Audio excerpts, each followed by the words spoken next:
Hello and welcome to the Paranormal Story Time Podcast. If you've just found us, we have already released some episodes you may want to go back and listen to. We have covered the Ye Old Bell Hotel and Spa and the Edinburgh Vaults, both historic and haunted places. However, today we are covering a place that is so historic we aren't even talking about human built structures. We are back in the Ice Age at one of my favourite places. Somewhere that makes you feel like a very small and insignificant speck on the timeline. It's always nice to get some perspective. Creswell Crags. Yes, we're back in Nottinghamshire today. Well, on the Nottinghamshire-Derbyshire border, Creswell Crags is a limestone gorge, a large passageway between steep rocky walls dotted with caves and a serene lake with waterfowl and a meadow home to 22 different species of butterflies. Honestly, it sounds like a world forged for a romantasy novel, but if you look at our pictures on social media, you can see it for yourself. I'm going to have a good go at describing the history of this place, but there's so much to delve into. It's worth looking on their website if you want to learn more, as I can only brush the surface here. In the 1900s, the Victorians, always a curious and progress driven bunch, decided to begin excavations at Creswell Crags with so much gusto that modern archaeologists are now going back through their waste heaps from these excavations trying to find things that the Victorians missed when they were digging up cave floors. There are 9 main caves, by which I mean the largest caves at the crags. I'm going to tell you a little about some of the more notable finds. Firstly, Church Hole contains the oldest verified cave art in the UK. From finds within the cave, tools made from flint, bone, and antler, they believe that the cave was inhabited by Neanderthals, our closest ancient human relatives.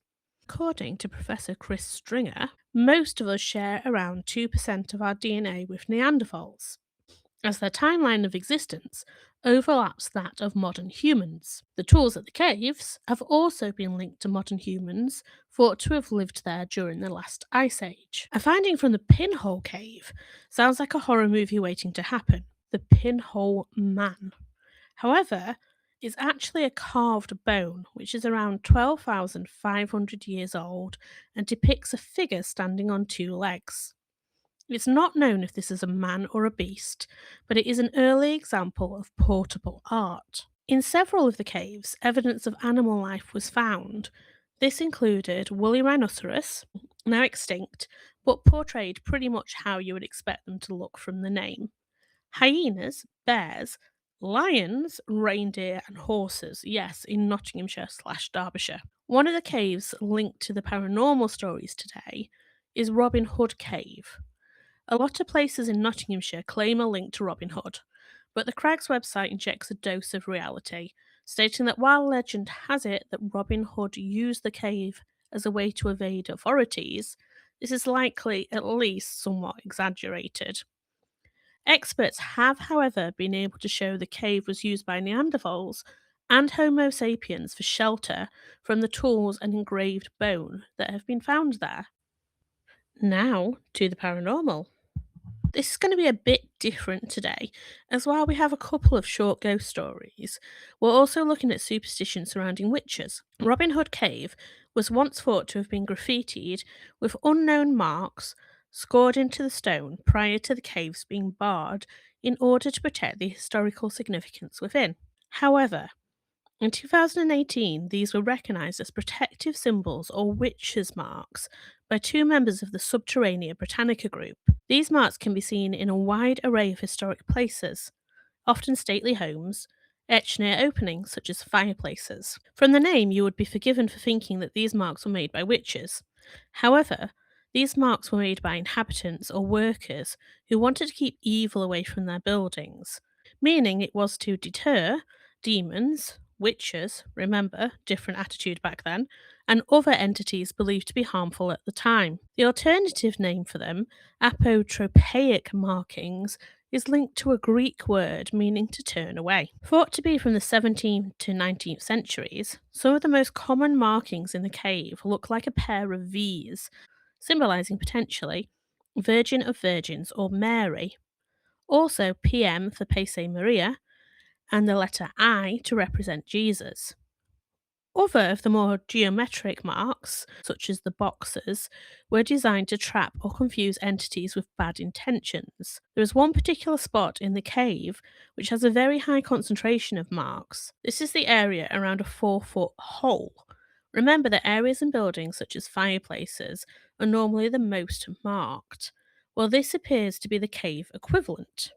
There is a theory from the cave's director that this hole, which comes down from the ceiling, or what was coming through it, was thought to be for blame for ill fortune, such as illnesses or crop failures, so more marks were added to try to prevent this. In total, over 1,000 witch marks have been found at Creswell Crags, the highest number in the UK. It's thought the number may have been even higher, but that some may have been accidentally destroyed by excavation prior to their significance being recognised. If you want to see all of this for yourself, you can either book on for a Witches Marks tour or look at the virtual tour available online on the official Creswell Crags website. We've also popped some pictures up online. Witches' marks have been found in all sorts of places, from barns to cottages, even churches. The National Trust has actually found them on furniture and gravestones, as well as in some of their big country houses that they have. As discussed previously, graveyards are one of my favourite places to go for a nice, calm, peaceful walk.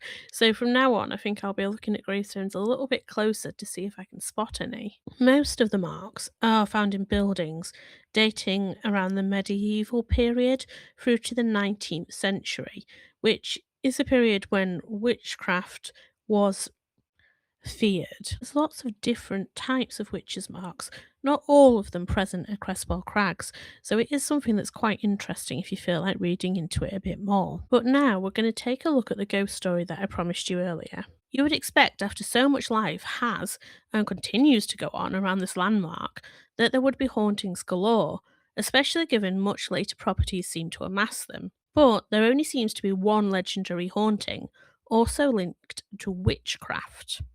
Thank you to the Paranormal Hauntings blog for the tale of Mother Grundy. Mother Grundy was an older woman who lived in the village of Creswell.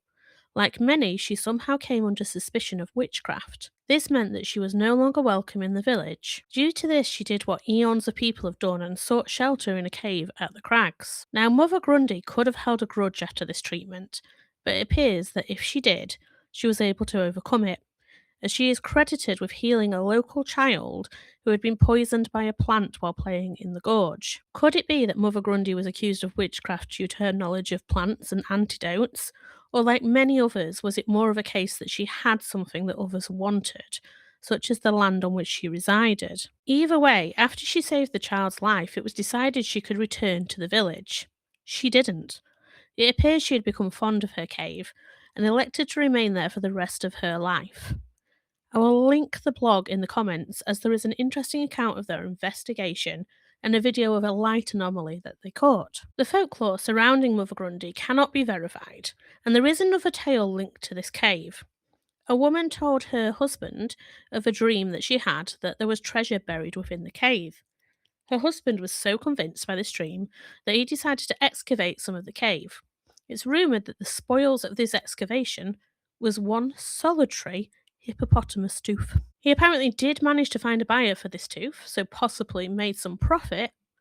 Further archaeological digs have uncovered fractured horse teeth, so no gems or gold, but a possible indication that the cave was previously used to slaughter animals in the Ice Age. The paranormal database also has a brief description of a sighting of a floating head near the water's edge.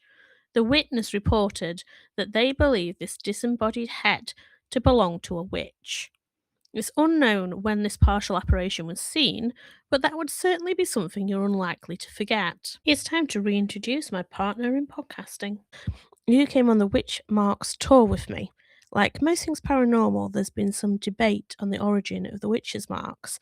My dad, ever the practical person, sent me an article from The Guardian that states that Professor Jennifer Alexander from Warwick University believes that they are actually from stonemasons and their apprentices teaching and trying out practical geometry or mason ciphers. sort of like the marks on flat pack furniture that tell you how to put things together. There's been a lot of work put into both sides of the argument.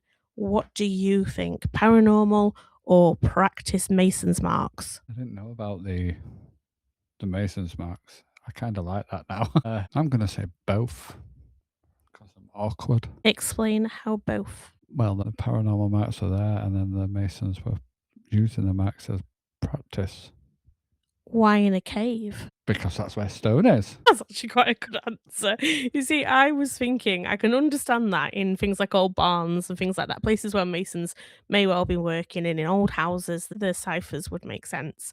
But a cave? Not so sure. No, to be fair, caves are sources of stone, so That's a decent explanation, actually. I don't like that because I wanted it to be paranormal. But there's no reason they can't be paranormal. They can be both. It could be some marks were more mason, some marks were more paranormal. What do you think? didn't they say some of the marks were actually people who visited it afterwards? So what they said was they think that there was some potentially some modern day graffiti mixed in, but in 2018, I've said it earlier in the podcast, some people were visiting that knew about witches' marks and they spotted them and told the guide what they were. So the guide, everybody at the crags had thought they were graffiti that was done before they barred the crags up. But then the experts spotted them. So basically, they're from this subterranean group where they explore things that are underground, which you'd absolutely love to be a part of. Oh, you're going to be running away to join them in a minute. So that's how they found out what they were. That is pretty cool. Yeah, like I say, I could easily think they're both, but I'd say more paranormal. To be fair, witches' marks are always witchly. Witchly. So it's been suggested that the idea behind some of the marks is to trap demons or witches. The never ending geometrical shapes and the boxes, the idea is that they end up following the lines with no way out. Do you think this is baseless superstition or do you think this is genius? I like the idea of it being genius, but I do also really like the idea of superstition. Which side are you falling, do you think? I'll say 60-40 superstition because I do like my superstitious things. Do you think they could have worked? Potentially, yeah. We visited the crags together. What do you think people visiting the crags to do a tour for the first time should know? Don't do it in winter, it's cold. Helpful. Anything else? To go with an open mind. It was interesting, to be fair. It was. I enjoyed it. And once again, I went somewhere when I was claustrophobic. I really need to stop doing that. And then it went pitch black, if you remember. I don't mind the pitch black, but the claustrophobia, not so much. You get a fetching hard hat. You do get a fetching hard hat. It is worth going, but worth visiting, definitely. I'd say enjoy it. Go in with an open mind. Absorb the atmosphere. Would you say it's a spooky atmosphere? No, I'd say it was more relaxing from the caves that we went in. Relaxing? How come? It was nice chill. It was nice and chill, and that wasn't just because it was winter. What about a deep, dark, dank cave full of witches' marks is chill? Soundproof. There's no outside interference. Good point. There was no demons gnawing at my legs. I'm glad. I hope you enjoyed this slightly different episode today. While I love ghost stories and hauntings, learning about the incredibly vast category that is the paranormal and sharing it with others is really enjoyable. Hopefully, this podcast will reach other people that feel the same way. As always, I have to ask that if you have enjoyed the podcast and know someone else who might like it, please can you share it with them? We're on Instagram, Facebook, TikTok, and YouTube, as well as Spotify, so you can find us on there. If you prefer not to use social media, our email is paranormalstorytimepod@gmail.com. We'd love to hear your stories, and we're looking to include them in the podcast in the future. We've been lucky enough to have some good friends and new acquaintances reach out to us and ask to speak to us, so we're really looking forward to that. We're also open to constructive criticism.